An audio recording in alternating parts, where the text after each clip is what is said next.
ഈ മുണ്ടത്തിക്കോട് യഥാർത്ഥത്തിൽ ഈ കുട്ടംകുളം പാടത്ത് ഇത്തരം നിർമ്മാണശാലകളുണ്ടായ അപകടമാണ് ഇത്രയധികം മനുഷ്യജീവനുകൾ അപകരിച്ചത്. എന്നാൽ ഈ തൊട്ടടുത്തുള്ള ഏതാണ്ട് 700 മീറ്റർ അകലത്തിൽ പോലുമുള്ള കോരംകുളത്ത് ഒരു വീടിന് സാരമായ കേടുപാടുകൾ പറ്റി എന്നുള്ള വിവരം കൂടി ലഭിക്കുന്നുണ്ട്. അവിടെ നിന്ന് ഞങ്ങളുടെ പ്രതിനിധി തത്സമയം ചേരുകയാണ്. സുഹൈൽ മുഹമ്മദാണ് റിപ്പോർട്ട് ചെയ്യുന്നത്. പറയൂ സുഹൈൽ.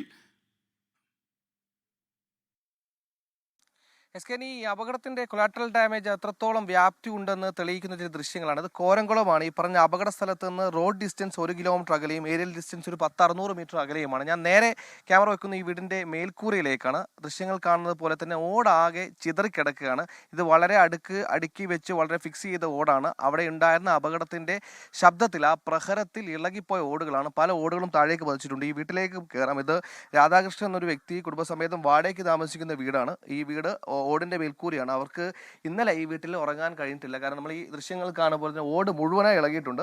നമുക്ക് വീട്ടിൻ്റെ ഉള്ളിൽ നിന്ന് കയറി മുകളിലേക്ക് വെച്ച് കഴിഞ്ഞാൽ ആ മേൽക്കൂര നമുക്ക് കാണാനാകും. ചിന്ന ഭിന്നമായി എന്ന് വേണമെങ്കിൽ നമുക്ക് പറയാം. മുകളിലോട്ടേക്ക് വെച്ച് കഴിഞ്ഞാൽ ഇതാ ഈ വീടിന് ഇപ്പോൾ മേൽക്കൂരയില്ല. ഈ ചേച്ചി പറഞ്ഞ അനുസരിച്ചാണ് ഇന്നലെ ഇവിടെ എല്ലാം ചെതറിക്കിടക്കുക. ചേച്ചി എന്താ ഒരു 3-4 മണി സമയത്താണ് എന്താ ഇവിടെ സംഭവിച്ചിരിക്കുന്നത്? ഒരു 4-3:30 ആകുമ്പോഴാണ്. ഞാൻ ഉണ്ടായിരുന്നില്ല, ഞാൻ ജോലി സ്ഥലത്തായിരുന്നു. മക്കളവിടെ ഉണ്ടായിരുന്നേ, മക്കൾക്കാണ് അത് കൂടുതൽ അറിയുള്ളൂ. എന്താ സംഭവിച്ചത്? അത് ഒരു 3:30 ആ സമയത്ത് ഒരു ശബ്ദം കേട്ടപ്പോൾ ഓടിയപ്പോ കാണുന്നത് ആദ്യം വീടിന്റെ ഉള്ളിലായിരുന്നില്ല. ഞങ്ങൾ പെരുന്നാളായ കാരണം ഞങ്ങൾ എല്ലാവരും കൂടി അവിടെ ഇരിക്കായിരുന്നു, തൊട്ടപ്പുറത്തെ വീട്ടിലിരിക്കായിരുന്നു. അപ്പോൾ വലിയ ശബ്ദം കേട്ട് ഓടി ഇങ്ങോട്ട്. ഞാൻ വീട്ടിലേക്ക് ഓടി, ബാക്കിയുള്ളവർ അങ്ങോട്ട് ഓടിയപ്പോൾ ഞാൻ കണ്ട വീടിൻ്റെ അപ്പോൾ തിരിച്ച് അങ്ങോട്ട് ഓടിയാൽ വലിയ ശബ്ദത്തിലുണ്ടായത്. അത് ശബ്ദത്തിൽ എല്ലാം ഏറ്റാണ് അല്ലേ? അപ്പോൾ ഇങ്ങനെയാണ് വീടിൻ്റെ അവസ്ഥയുള്ളത്. വീടാകെ ഇവർ വാടകയ്ക്ക് താമസിക്കുന്നതാണ്. വീടാകെ പൊളിഞ്ഞു കിടക്കുകയാണ്. ഇന്നലെ രാത്രി, അതായത് ഇവിടെ പല ആളുകളും ഈ പ്രദേശത്തെ വീടുകൾക്ക് ഇന്നലെ രാത്രി ഉറങ്ങാൻ സാധിച്ചിട്ടില്ല. അവരിപ്പോൾ ഈ വീടിൽ ആകെ ഒരു ഇടം മാത്രമാണ് ഓടില്ലാത്തതുള്ളൂ. ആ ഓടില്ലാത്ത ഇടത്തൊരു ഷെഡുണ്ട്. ആ ഷെഡിലാണ് അവർ ഇന്നലെ കഴിഞ്ഞത്.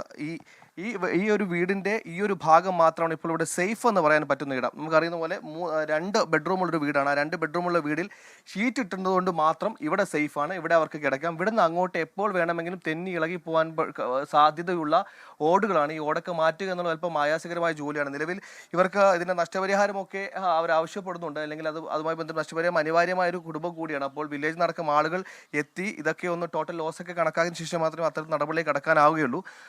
നിലവിൽ എന്താണ് അധികൃതർ എന്തെങ്കിലും പറഞ്ഞിട്ടുണ്ടോ ഈ ഓട് മാറ്റത്തുമായി ബന്ധപ്പെട്ട്? നിങ്ങൾ വില്ലേജിൽ വരുന്നു പറഞ്ഞിട്ടുണ്ട്, വേറൊന്നും പറഞ്ഞിട്ടില്ല. വാടകയ്ക്കാണോ? വാടകയ്ക്കാണ്. 10 വർഷമായി. ഇന്നലെ എങ്ങനെ ഉറങ്ങിയത്? ഉറങ്ങിയത് അവിടെ താഴെ, അവിടെ തന്നെ കിടന്നത്. അപ്പൊ ഇന്ന് കുക്കിംഗ്, പാചകം, ഭക്ഷണമൊന്നും ഇവിടെ നടക്കില്ല? അത് നോക്കണം.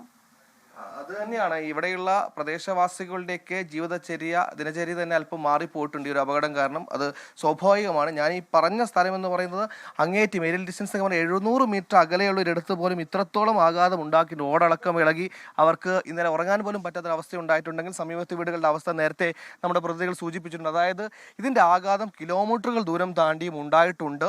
ആളുകൾക്ക് വലിയ അപകടങ്ങൾ സംഭവിച്ചിട്ടില്ല എന്ന് ആശ്വസിക്കുമ്പോഴും പഴയ അവരുടെ ഒരു പൂർവ്വസ്ഥിതിയിലേക്ക് കാര്യങ്ങൾ എത്താൻ ദിവസങ്ങൾ എടുക്കുമെന്ന കാര്യത്തിൽ സംശയമില്ല. അതിന് പല കുടുംബങ്ങൾ ഈ ഒരു ഏരിയ നമ്മൾ മനസ്സിലാക്കുന്ന സാധാരണക്കാരായ മനുഷ്യർ അധികമുള്ള കൂലിപ്പണി അടക്കം പോകുന്ന മനുഷ്യർ അധിവസിക്കുന്ന ഇടമാണ്. സാമ്പത്തികമായി എത്രത്തോളം പുരോഗതി കൈവരാത്ത, പ്രോഗ്രസ് ഇല്ലാത്ത മനുഷ്യരാണ്. അവർക്ക് അടിയന്തര സർക്കാർ സഹായം കൂടി വേണം.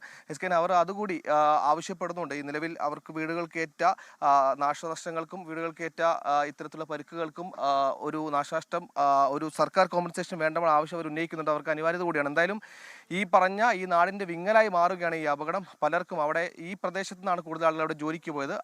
അവിടെ ജോലിക്ക് പോയി പ്രദേശവാസികളെല്ലാം അവിടെ നിന്ന് ജീവനോടെ തന്നെ രക്ഷപ്പെട്ടു എന്ന ആശ്വാസം ഉണ്ടാകുമ്പോഴും അവർക്ക് കണ്ണെത്തും ദൂരത്തുള്ള ഈ പാടത്തുണ്ടായ അപകടത്തിൻ്റെ നടുക്കം അതവർ വിട്ടുമാറിയിട്ടില്ല. എല്ലാ കാലം അവരുടെ മനസ്സിലൊരു മുറിവായി ഉണ്ടാകുന്ന സംശയമില്ല. അതിനപ്പുറത്തേക്ക് അവർക്ക് ഇവരുടെ ദിനചര്യയിലേക്ക്, പഴയ പൂർവ്വസ്ഥിതിയിലേക്ക് കാര്യങ്ങൾ നീങ്ങണം. അതിനുള്ള നടപടികൾക്ക് അവർക്ക് വേണമെന്ന് ആവശ്യപ്പെടുന്നുണ്ട്. വില്ലേജിൽ അധികൃതരടക്കം എത്തിയ ശേഷം ടോട്ടൽ ലോസ് കണക്കാക്കി നഷ്ടപരിഹാരം കിട്ടുമെന്ന പ്രതീക്ഷയാണ്. ആ പ്രതീക്ഷയ്ക്ക് അപ്പുറത്തേക്ക് അവർക്ക് അനിവാര്യത കൂടിയാണ്. പലരും സാമ്പത്തികമായി വലിയ ബുദ്ധിമുട്ട് അനുഭവിക്കുന്നവരാണ്.